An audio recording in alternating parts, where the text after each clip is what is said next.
नमस्कार प्यारे बच्चों, स्वागत है आपका अपने YouTube चैनल एक्मी क्लासेस पर। मैं रोहित एक बार फिर आपका स्वागत करता हूं लर्निंग प्रोसेस में। आज हम बात करेंगे 12th क्लास फिजिक्स। और आप सभी जानते हैं कि 12th क्लास फिजिक्स में जो अभी डिस्कसिंग जिस टॉपिक पे चल रही है प्यारे बच्चों, वो है इलेक्ट्रोस्टैटिक्स। ह्यूज यूनिट है प्यारे बच्चों, जिसको मैंने 4 चैप्टर्स में डिवाइड किया है।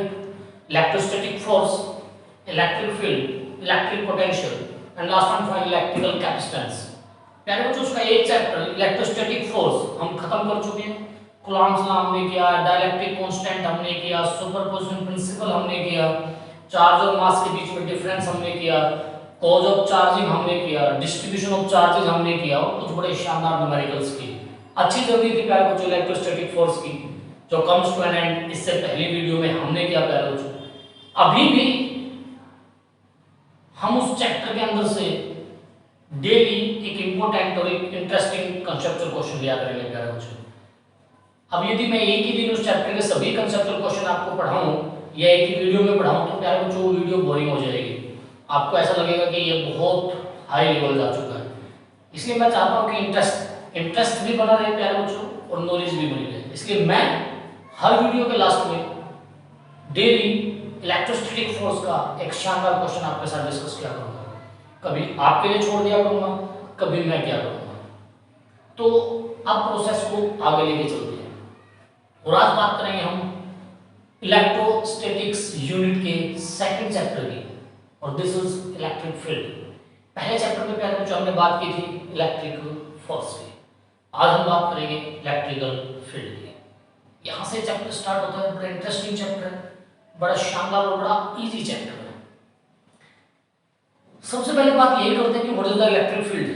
ये वर्ड कहां से आया, इसका मतलब क्या है, इसका कंसेप्ट क्या है, फिर चैप्टर में चलेंगे। चलो बिना वक्त गवाए लर्निंग प्रोसेस स्टार्ट करते हैं और आज की कंप्लीट डिस्कशन बेस करेंगे प्यारे बच्चों व्हाट इज इलेक्ट्रिक फील्ड, कि इलेक्ट्रिक फील्ड क्या है। प्यारे बच्चों, जहां तक फील्ड की बात है तो क्षेत्र को बोलते हैं, एक क्षेत्र, एक जगह को बोलते हैं, एक स्पेस को बोल सकते हैं। इलेक्ट्रिक फील्ड का मतलब एक विद्युत क्षेत्र, एक ऐसी जगह जहां पे इलेक्ट्रिसिटी का प्रभाव या इलेक्ट्रोस्टैटिक्स का प्रभाव होता है बच्चों। चलो एक बात करते हैं, आपने इससे पहले चैप्टर में मेरे साथ डिस्कस किया कि ये पॉजिटिव चार्ज है, ये अपने पास रखे हुए किसी नेगेटिव चार्ज को अपनी तरफ अट्रैक्ट करता है और अपने पास रखे किसी पॉजिटिव चार्ज को रिपेल करता है। पर मुझे एक बात बताइए, 10th क्लास में आपने एक चैप्टर पढ़ा हुआ, 10th क्लास के लिए एक नॉलेज से एक जनरल नॉलेज का क्वेश्चन है प्यारे बच्चों, कि हमने कोई मैग्नेट लिया, उस मैग्नेट के पास में दूसरी मैग्नेट इतनी दूर रखी हुई है, मैंने उसे मूव करना शुरू किया प्यारे बच्चों। ऐसा तो नहीं है ना कि वो यहां से भी अपना अट्रैक्शन या रिपल्शन दिखा रहा होता है बच्चों। एक लेवल से पहले ना तो प्यारे बच्चों ये अट्रैक्शन दिखाएंगे और ना रिपल्शन दिखाएंगे। चलो इमेजिनेशन करते हैं, अज्यूम करते हैं और इस मैग्नेट को मूव करते हैं। मैं मान के चलता हूं कि मैं यहां तक गया, मुझे कोई रिपल्शन और कोई अट्रैक्शन फील नहीं हुई। मैं फिर यहां तक गया तब भी फील नहीं हुई, पर मैं जैसे ही यहां आया तभी अट्रैक्शन फील हुई। मींस प्यारे बच्चों, यहां तक मैंने जो एफर्ट किया शायद वो मीनिंगलेस था इस मैग्नेट के लिए। इस मैग्नेट के लिए ये ट्रैवलिंग किसी काम की नहीं थी प्यारे बच्चों। पर जैसे इस मैग्नेट ने इस बाउंड्री के अंदर पैर रखा या इस बाउंड्री के अंदर ये दाखिल हुई तो इसने अपना इफेक्ट दिखाना शुरू किया। इट मींस शायद इसका मैग्नेटिक फील्ड या इसका मैग्नेटिक इफेक्ट यहीं से स्टार्ट होता है प्यारे बच्चों। और ये तो इस सिरे की बात हुई। यदि मैं इसी मैग्नेट को इधर रख के ये सीधा बनाना चाहूं या फिर मैं चारों तरफ बनाना चाहूं तो कुछ ऐसी बाउंड्री तैयार हो जाएगी प्यारे बच्चों। और मैं ये जरूर कह सकता हूं कि जैसे ही मैं किसी भी तरफ से इस बाउंड्री के अंदर एंटर करता हूं किसी दूसरी मैग्नेट या आयरन के साथ, तो ये मैग्नेट अपना असर दिखाना शुरू कर देगी प्यारे बच्चों। क्या कहूं इसे, इसको क्या बनाऊं? सबके सब बच्चे ना एक ही बात में बोलना चाह रहे होंगे कि सर मैग्नेटिक फील्ड, इसका चुंबकीय क्षेत्र है, ये इसकी सीमा रेखा है जिसके अंदर ये अपना इफेक्ट दिखाता है। नहीं, मुझे एक बात बताइए, जब एक मैग्नेट का मैग्नेटिक फील्ड हो सकता है तो एक जो पॉजिटिव चार्ज था प्यारे बच्चों, जो अपनी तरफ आने वाले किसी नेगेटिव चार्ज को अट्रैक्ट और किसी पॉजिटिव चार्ज को रिपेल करता था, तो वो भी तो एक बाउंड्री के अंदर ही करता होगा ना प्यारे बच्चों। जब तक ये इस बाउंड्री तक ना आ पाए तब तक ना तो ये इसे अट्रैक्ट करेगा, और जब तक ये इस बाउंड्री के अंदर ना आ पाए ना ये इसे रिपेल करेगा। मींस प्यारे बच्चों, like this charge also have some field around it, like this magnet, this charge also have a field around it which is called electric field, like this magnetic field. तो what is the electric field प्यारे बच्चों? इससे पहले chapter में आपने सिर्फ ये पता किया कि दो चार्जेस के बीच में या तो अट्रैक्शन फोर्स हो सकता है या रिपल्शन फोर्स हो सकता है, आपको उसका रीजन नहीं पता था। बहुत बड़ी बात मैं चैप्टर के शुरू में बता रहा हूं, पर इस चैप्टर के अंदर आपको पता लगेगा कि what is the cause of force, वो दो चार्ज क्यों एक दूसरे को अट्रैक्ट या फिर रिपेल कर रहे थे, उसका मैग्नीट्यूड पहले चैप्टर में हमने निकाला, उसका इफेक्ट शायद आप चेक करेंगे। तो प्यारे बच्चों, इस पूरे चैप्टर के अंदर आप ये देख पाओगे कि वो जो फोर्स आया था उसका बेसिक रीजन क्या था, जो इस चैप्टर के लास्ट तक जाते जाते आपको पता चल जाएगा। फिलहाल मुझे एक बात का विश्वास आप दिलाइए कि आपको शायद ये चीज समझ में आई होगी प्यारे बच्चों कि what is the electric field. यदि एक लाइन में खत्म करूं कि what is the electric field, तो it is defined as the space around the charge. कि किसी भी चार्ज के चारों तरफ का एक स्पेस है प्यारे बच्चों, एक क्षेत्र है।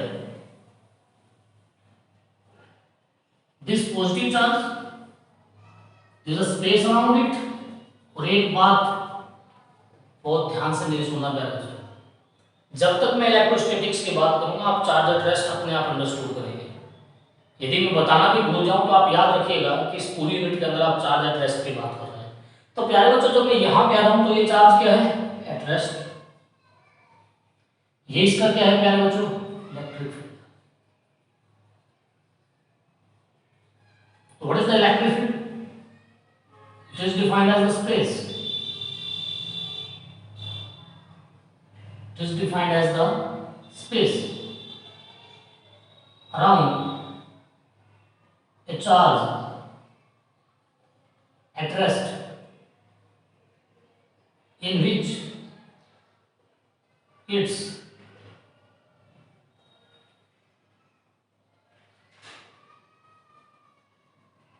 electrostatic effect felt by other charges.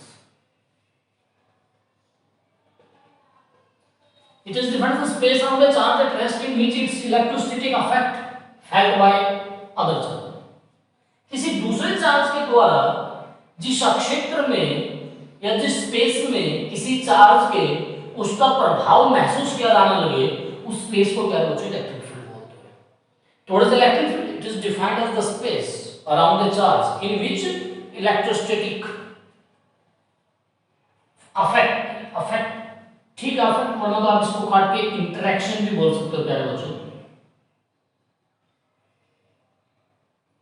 Interaction आप सभी जानते हैं मींस इंटरेक्शन, अट्रैक्शन या फिर प्यारे बच्चों रिपल्शन। तो it is defined as the space around the charge at rest in which its electrostatic interaction felt by any other charge। एक ऐसा स्पेस, एक ऐसा क्षेत्र किसी भी चार्ज एट रेस्ट के चारों तरफ जिसमें उसका इलेक्ट्रोस्टैटिक अट्रैक्शन किसी दूसरे चार्ज के द्वारा महसूस किया जाए प्यारे बच्चों, उसे इलेक्ट्रिक फील्ड बोलते हैं। अभी तक की डेफिनेशन से आपको एक चीज महसूस हुई होगी प्यारे बच्चों, it is a space property, it is not a physical quantity till now. अभी तक शायद मैं ये नहीं कह सकता कि एक फील्ड ये एक फिजिकल क्वांटिटी है और ये मेरे हिसाब से मेजरेबल है। इसको डिटेक्ट किया मैंने, मेजर करना थोड़ा सा मुश्किल है प्यारे बच्चों से। अभी मेरी बात ध्यान सुनो, फिजिकल क्वांटिटी मेजरेबल होती है, बट इलेक्ट्रिक फील्ड अभी तक की डेफिनेशन से मुझे ऐसा लग रहा है कि it is may be detectable but not measurable. कि शायद डिटेक्टेबल तो है, मैंने डिटेक्ट तो कर लिया, एक मैग्नेट एक दूसरे चार्ज की सहायता से मैंने एक बाउंड्री तो शायद खींच ली जहां पे उसका अट्रैक्शन या रिपल्शन मुझे दिख रहा है, पर how can I measure how much powerful electric field of a given charge, किसी गिवन चार्ज का इलेक्ट्रिक फील्ड कितना स्ट्रॉन्ग है, ये एहसास कैसे होगा? How can I measure electric field? और यहां से जन्म होता है इस चैप्टर के सेकंड टॉपिक का। पहला टॉपिक क्या है जो आपको समझ आएगा, that's a very very easy, nothing more difficult about that particular topic. What is the electric field? It is a space around a charge in which its electrostatic attraction has by any other charge. This is very simple. बताता चलूं मैं आपको, quantization Milton का था और electric field का जो concept सबसे पहले आपके सामने रखा किसी ने, तो फैराडे, एक महान साइंटिस्ट जिन्होंने इलेक्ट्रिक फील्ड के कंसेप्ट को सबसे पहले रीड आउट किया था। अब बात करेंगे इस चैप्टर के सेकंड टॉपिक की, और सेकंड टॉपिक का जन्म पहले ही टॉपिक से मैंने धीरे धीरे आपको समझाया। It is not may be miserable, it may be detectable. कुछ तो होगा जिसकी सहायता से मैं इलेक्ट्रिक फील्ड की स्ट्रेंथ नाप सकूं, जिसकी सहायता से मैं ये बता सकूं कि यहाँ फील्ड स्ट्रॉन्ग है या फील्ड वीक है। यानी कि इलेक्ट्रिक फील्ड को अब मुझे एक फिजिकल क्वांटिटी की शक्ल देनी पड़ेगी प्यारे बच्चों, और उसके लिए मैं चलूंगा इस चैप्टर के सेकंड टॉपिक पर। That's a very very important for the point of view of exam प्यारे बच्चों, स्पेशली एचपीएससी। बहुत बार डेफिनेशन वो इस सेकंड टॉपिक के एग्जाम में पूछता है प्यारे बच्चों। और जो टॉपिक अब हम करेंगे सेकंड, आप इसको उतार सकते हो चाहो तो प्यारे बच्चों। जो सेकंड अब टॉपिक आया प्यारे बच्चों वो है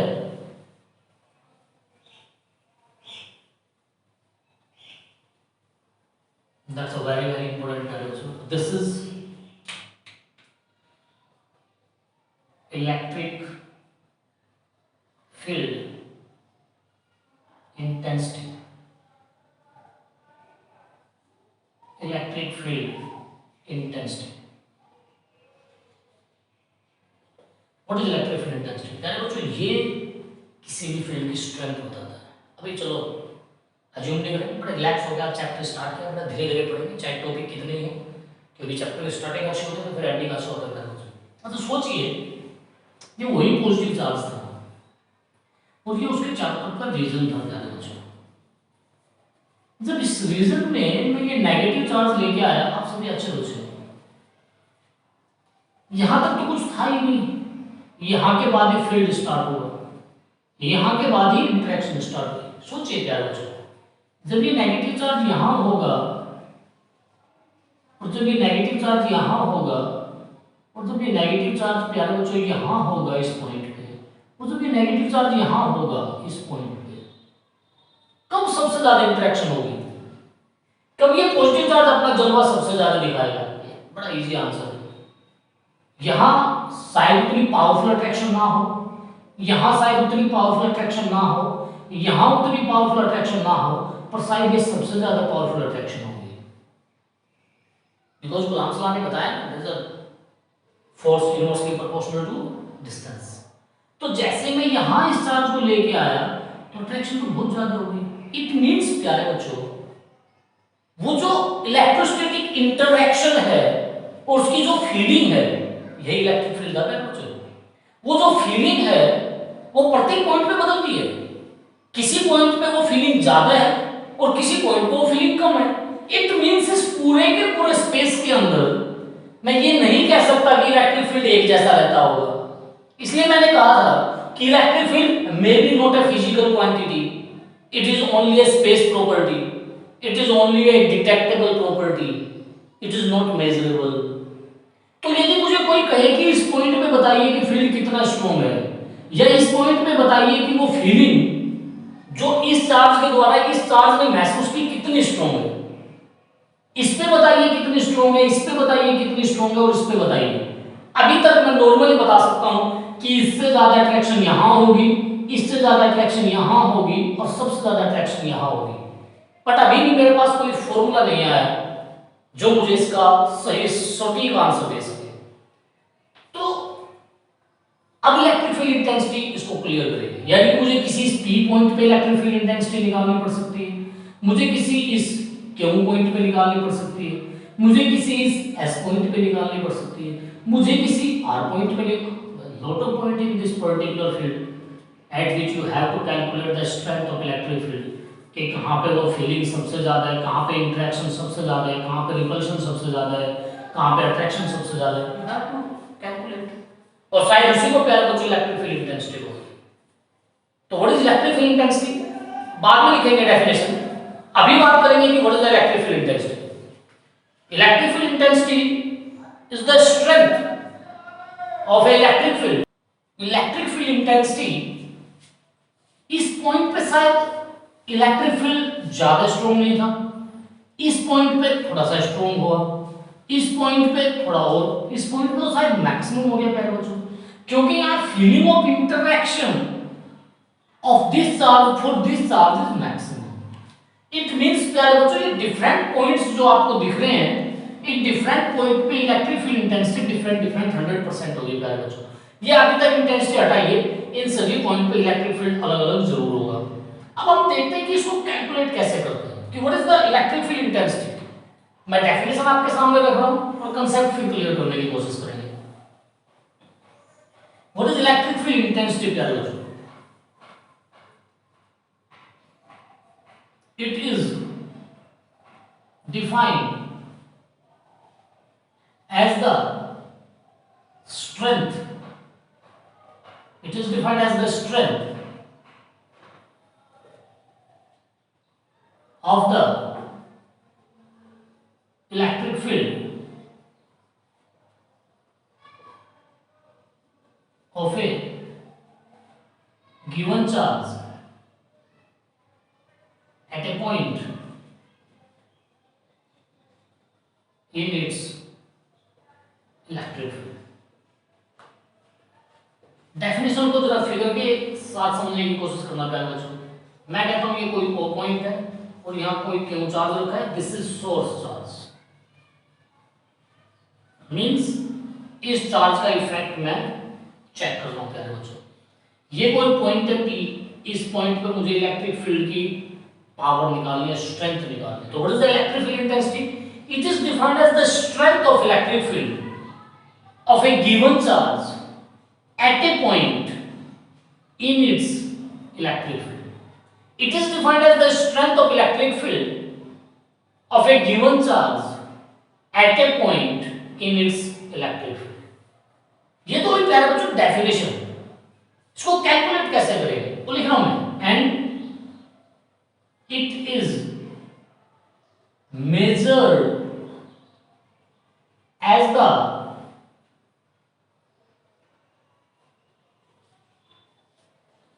force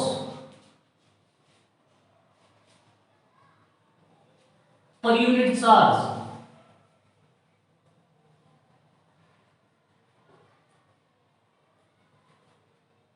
placed at that particular point। समझिए प्यारे बच्चों, कहते हैं कि it is defined the strength of the electric field at a point in the electric field of a given charge and it is measured as the force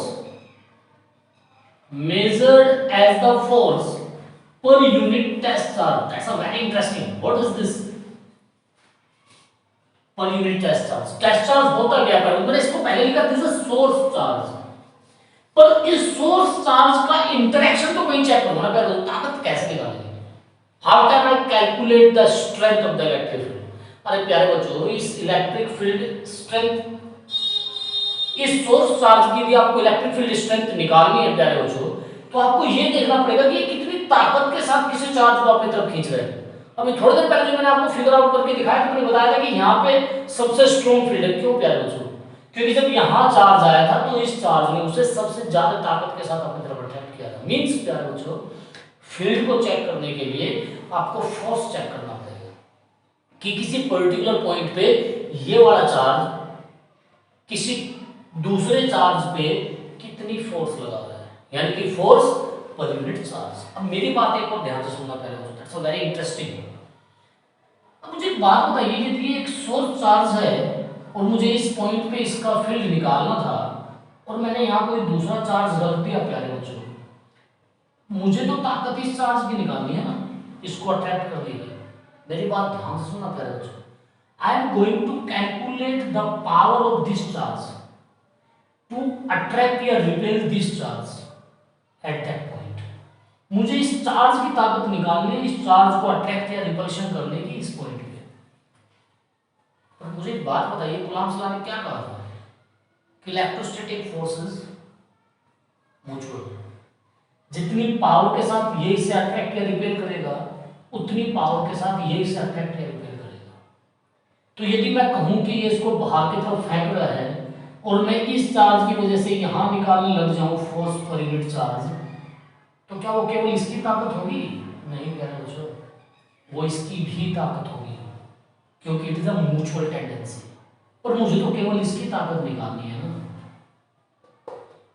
इसका मतलब इस इंसान को मुझे करीब करीब नेग्लिजिबल करना पड़ेगा, मुझे इसे उस लेवल तक लेके जाना पड़ेगा कि इसका इफेक्ट ही खत्म हो जाएगा करीब करीब। अब जीरो तो नहीं कर सकता, दिक्कत हो जाएगी। अब यदि जीरो हो गया तो फिर अट्रैक्शन किस पे दिखाऊंगा प्यारे बच्चों? That's a very interesting things. Zero तो नहीं दिखा सकता। अब जीरो हो गया तो फिर मैं चेक किस पे करूंगा? और यदि जीरो से बड़ा हो गया प्यारे बच्चों तो फिर ये इसके डिस्टर्ब करेगा, इसे ये इसके फील्ड को तंग करेगा, फिर ये अकेले की इसकी ताकत नहीं रहेगी। तो कुछ तो सोल्यूशन होगा ना प्यारे बच्चों। उस सोल्यूशन के लिए ही इसको बोलते हैं टेस्ट चार्ज। और ये जो टेस्ट चार्ज होता है प्यारे बच्चों, ये यूनिट चार्ज होता है, unit positive charge always. This is always unit positive charge, और इसको प्यारे बच्चों ऐसे लिखा जाता है, this is unit positive test charge. और इस इलेक्ट्रिक फील्ड के कंसेप्ट में मैं इसका जिक्र बहुत जगह करने वाला हूं प्यारे बच्चों, तो आप याद रख लेना जब भी मैं ऐसा कुछ लिखूं तो this is unit positive test charge, यानी कि एक ऐसा चार्ज जिसकी यूनिट वैल्यू मैग्नीट्यूड है और जो अपने आप में हमेशा पॉजिटिव है। याद रखना, it is never be negative, it is always positive, unit positive test charge. तो इसलिए प्यारे बच्चों जब मैं यहां पे फील्ड कैलकुलेट करने गया तो मैंने क्या लिखा, it is measured as the force per unit test charge, this is test charge.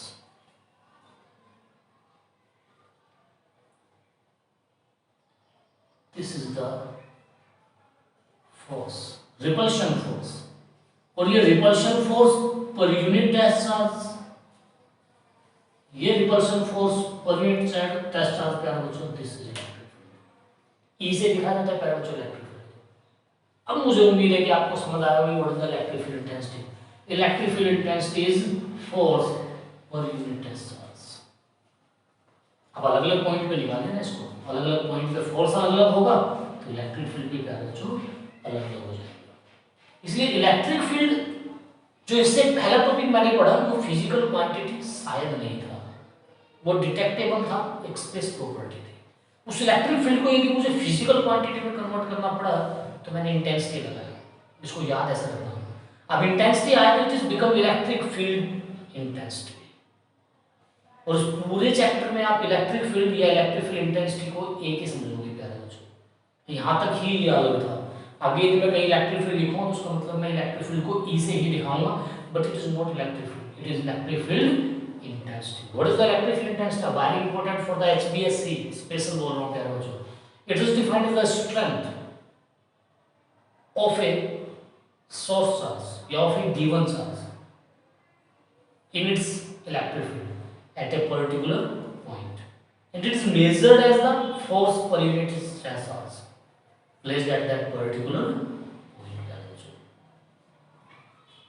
ये था आपका। It is denoted by E, इसको प्यारे बच्चों E से दिखाया जाता है, ये याद रखें। It means if F is the force,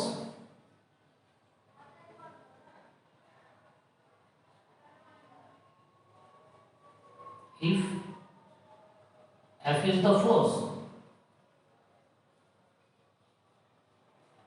felt by Q naught test charge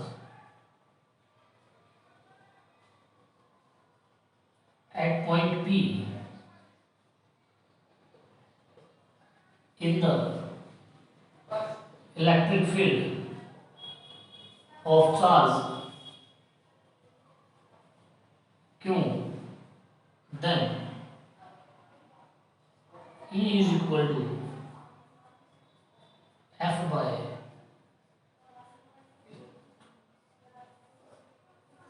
This is the electric field.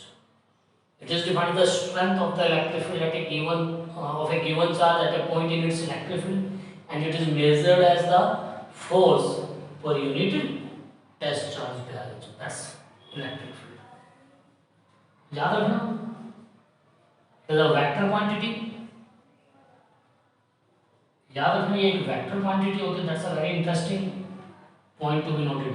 Second, it's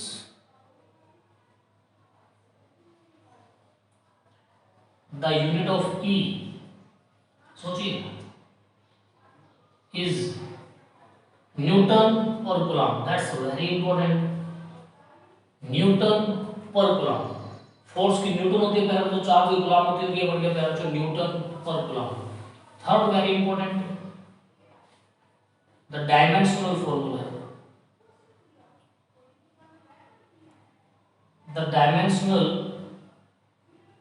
formula of E प्यारे बच्चों is the dimensional formula of E is, सोचिए, फोर्स का प्यारे बच्चों mLT-2, charge का प्यारे बच्चों kT. याद होगा ना प्यारे बच्चों, मैंने बताया था I is equal to Q by T और Q is equal to YT और this become AT. इससे पहले चैप्टर में हमने इसका जिक्र किया है. तो ये प्यारे बच्चों हो गया mL T-3 A-1 और this is m L T-3 A-1. This is the dimensional formula of E प्यारे बच्चों. और यदि इसको उतारना प्यारे बच्चों, definition, formula and the three most important things to be noted. There is a vector quantity, the unit of E is Newton per Coulomb, the dimensional formula of E is this. Or what is E? What is E? It is the electric field intensity. Or what is the electric field intensity? It is the strength of the electric field at a point of a given charge in its electric field. किसी भी given charge के electric field में किसी भी point पर उसके electric field की ताकत electric field intensity होती है प्यारे बच्चों. And it is measured as the force per unit test charge placed at that particular point प्यारे बच्चों. ये था electric field intensity. And most important, with the definition, with unit, with dimension, with formula. इसको note down करेंगे प्यारे बच्चों.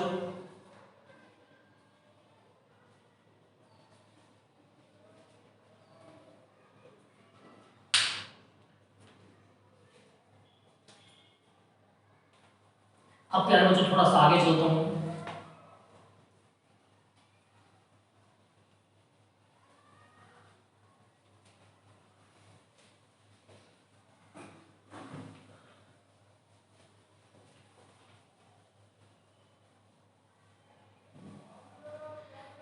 कुछ अच्छे बच्चों के लिए एक बात बताता चलो प्यारे बच्चों कि जो प्यारे बच्चों एक अच्छी बात मैं कुछ अच्छे बच्चों के लिए जो पीछे मैंने साइड बताई भी थी उसका जिक्र एक बार और करते हैं. अभी जो आपने फॉर्मूला लिखा प्यारे बच्चों कि E is equal to F by q naught, मैं मैग्नीट्यूड में लिखा हूँ प्यारे बच्चों, अभी डायरेक्शन की बात करूंगा, ये गलत है. ये अभी तक strictly speaking is not right. अच्छे बच्चों थोड़ा ध्यान देंगे इस चीज की तरफ प्यारे बच्चों. It is not exactly right प्यारे बच्चों. यदि इसको एग्जैक्टली राइट करना है तो शायद इसको ऐसे लिखना पड़ेगा, E इज इक्वल टू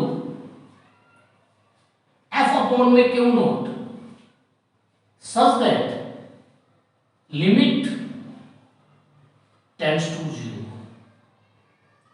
यदि वेक्टर फॉर्म में लिखना है तो और भी खत्म कर दीजिए. इन दोनों की डायरेक्शन वैसे भी एक होती है, मैं अगले लेक्चर में इसका जिक्र करूंगा. पर जो मैंने ये लिमिट लगाई प्यारे बच्चों कि what is the meaning of this interesting question, कि what is the mean of this particular things. इस पर्टिकुलर थिंग्स का मतलब क्या है प्यारे बच्चों?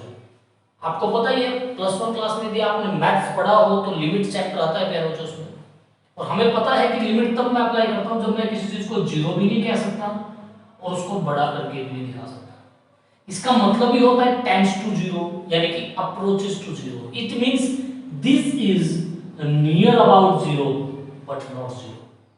ये करीब करीब जीरो तो है पर जीरो नहीं है। और मैंने आपको बताया था प्यारे बच्चों कि यदि यहां इस चार्ज के साथ में इस चार्ज को रखने जाता हूं और इसकी कुछ वैल्यू होती है तो ये इसको डिस्टर्ब करता है, ये इसके इलेक्ट्रिक फील्ड को काटेगा।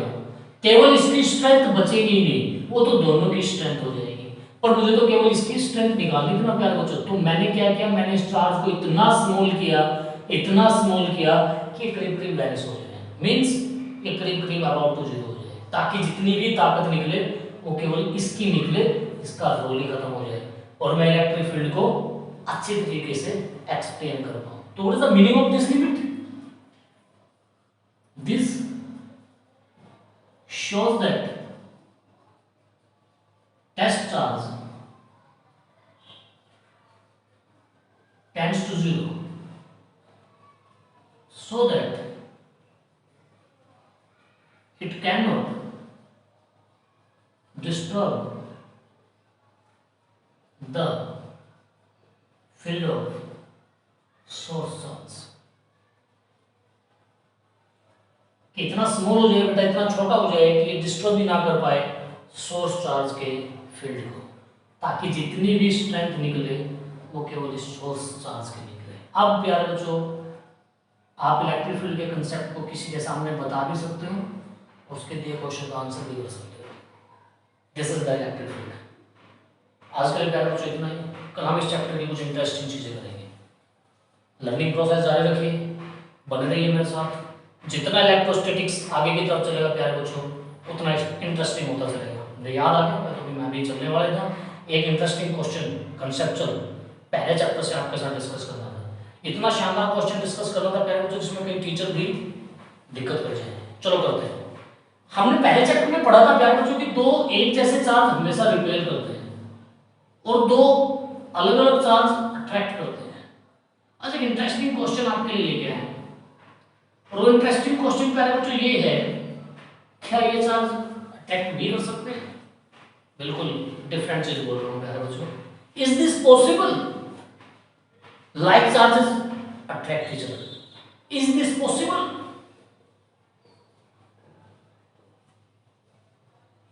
Is this possible? Like charges attract each other. मैं पहले कहा था प्यारे बच्चों टीचर्स के लिए भी और स्टूडेंट्स के लिए भी ये क्वेश्चन बड़ा इंटरेस्टिंग बन सकता है। क्या ये पॉसिबल है कि दो लाइक चार्ज भी एक दूसरे को अट्रैक्ट कर जाए? Is this possible? आज का यही इंटरेस्टिंग क्वेश्चन है। मैं इसका आंसर और फिर वीडियो को अलविदा कहेंगे प्यारे बच्चों। इसको मैं रख कर देता हूँ प्यारे बच्चों, बता देना। चलो क्वेश्चन की बात करते हैं। Is this possible like charges attract each other? पहले नजर में आंसर नो आएगा प्यारे बच्चों कि no, this is not possible, क्योंकि थ्योरी भी यही कहती है, कंसेप्ट भी यही कहता है, बट इट इज पॉसिबल। ये संभव है कि दो लाइक चार्जेस भी कभी कभी अट्रैक्ट कर सकते हैं, पर ये पॉसिबल कब है? How this possible? ध्यान से मेरी बात सुनना कि किस कंडीशन में ऐसा हो सकता है कि दो लाइक चार्ज भी एक दूसरे को अट्रैक्ट कर सकते हैं। किस कंडीशन में ऐसा हो सकता है कि मैं भी गलत हो सकता हूं, और किस कंडीशन में हो सकता है कि आप भी गलत हो सकते हैं, क्योंकि हम और आप सब यही बोलते हैं कि like charging repair each other. आइए डिस्कस करते हैं प्यारे बच्चों। कंडीशन केवल एक है। सपोज कीजिए कि ये एक कंडक्टर बोल है या इंसुलेटिंग बोल है ए, इस पे पॉजिटिव चार्ज है, ह्यूज अमाउंट पॉजिटिव चार्ज है, बहुत ज्यादा पॉजिटिव चार्ज है। एक दूसरी बॉल है बी, उस पे भी पॉजिटिव चार्ज है, और इसके अमाउंट की मात्रा में यदि मैं इस पे Q1 कहूं और इस पे Q2 कहूं तो प्यारे बच्चों जो Q1 है ह्यूज Q2, इस पे चार्ज इसकी अपेक्षा बहुत ज्यादा है प्यारे बच्चों, बहुत ज्यादा चार्ज है। और ये ज्यादा चार्ज होने की वजह से आपको मैंने कराया था इंडक्शन। एक इंडक्शन ऐसी प्रॉपर्टी होती है कि इसका चार्ज इस पे कुछ इंड्यूस करता है। मेरी बात ध्यान से समझना, मैं फिर करूँ। चलो ऐसा करते हैं, ये इसका जो पॉजिटिव चार्ज था ये मैंने क्वांटाइजेशन निकाल के यहाँ पे लिख दिया कि ये Q2 था, इसको छोड़ दिया मैंने। अब इसके पॉजिटिव चार्ज की वजह से इस पे कोई चार्ज इंड्यूस होगा, इस पॉजिटिव की वजह से इतना ही नेगेटिव भी इंड्यूस होगा, इतना ही पॉजिटिव भी इंड्यूस होगा। दैट्स वेरी इजी कि इसकी वजह से इंडक्शन हुआ और अच्छा खासा नेगेटिव चार्ज आया और अच्छा खासा पॉजिटिव चार्ज आया। मैं एक और करिश्मा करता हूं, मैं इस पॉजिटिव चार्ज को ग्राउंड कर देता हूं, जो कि वो भी जाएगा। अब इस पे बचा क्या प्यारे बच्चों? केवल नेगेटिव चार्ज। अब इतना huge amount of negative charge बचा है, इसको मैंने Q3 बोल दिया। अब मुझे एक बात बताइए क्या ये आपको समझ में आ रहा होगा? Q3 तो बहुत बड़ा है Q2 से। मान के चलते हैं कि ये तो 100 पॉजिटिव रहा होगा और Q2 तो प्यारे बच्चों -10 कूलम भी नहीं होगा। कुछ प्यारे बच्चों के दिमाग में आंसर ने कनेक्ट किया होगा, काटिए इसे। This become around 90 positive, 90 negative. Sorry प्यारे बच्चों, Q3 जो है वो नेगेटिव चार्ज आया है, दिस माइनस नेगेटिव कूलम, और जो Q2 इस पे पहले था प्यारे बच्चों 10 पॉजिटिव कूलम था। अब इसको यदि शॉर्ट आउट करेंगे तो हमारे पास 90 नेगेटिव बचेगा। मींस जो पहला पॉजिटिव चार्ज यहां था वो बहुत स्मॉल था, और जो यहां नेगेटिव चार्ज आया वो इतनी ह्यूज अमाउंट में आया ड्यू टू इंडक्शन। इतनी ह्यूज अमाउंट का नेगेटिव उस स्मॉल अमाउंट के पॉजिटिव को कैंसिल करने के बाद भी नेगेटिव बचेगा। करिश्मा हो गया प्यारे बच्चों। अब इसके ऊपर बहुत स्मॉल अमाउंट में नेगेटिव चार्ज है। आप बताइए मुझे कि पॉजिटिव और नेगेटिव क्या करेंगे, एक दूसरे को अट्रैक्ट करेंगे। ये था इंटरेस्टिंग क्वेश्चन। डेली एक बड़ा शानदार क्वेश्चन हर वीडियो में लेके आऊंगा मैं इलेक्ट्रोस्टैटिक फोर्स से, जो आपकी आंखें भी खोलेगा और आपको रात को सपने में भी आएगा, और अगले दिन यदि आपने टीचर से पूछा तो उसके सपने में 2-3 दिन आएगा। मेरे साथ बने रहिए कुछ अच्छे क्वेश्चनों के लिए। इसी तरह लर्निंग प्रोसेस के लिए लाइक कीजिए हमें, शेयर कीजिए हमें और सब्सक्राइब कीजिए हमें। धन्यवाद।